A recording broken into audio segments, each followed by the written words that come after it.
নাও, তোমাদের মধ্যে কেউ যদি একবার আগুনে হাত তুলেছো, তোমাদের আমি প্রত্যেককে গুলি করে শেষ করে দেবো। তুই তাহলে এখন তোর ছেলে? হ্যাঁ, আগুন আমার ছেলে। 20 বছর আগে আমার বোন তোর জন্য মারা গিয়েছে, আবার আজ তোর ছেলের জন্য আমার মেয়ে বিষ খেয়েছে। তোকে আমি ছাড়বো না, ওদের শেষ করে দে।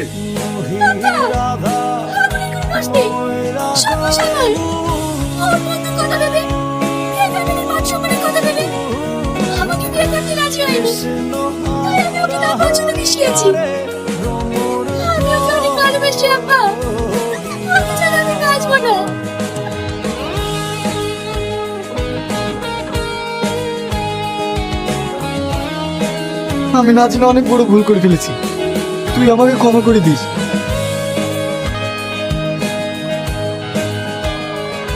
আমি আমার বোনকে তোর হাতে তুলে দিলাম, তুই ওকে অনেক সুখে রাখিস।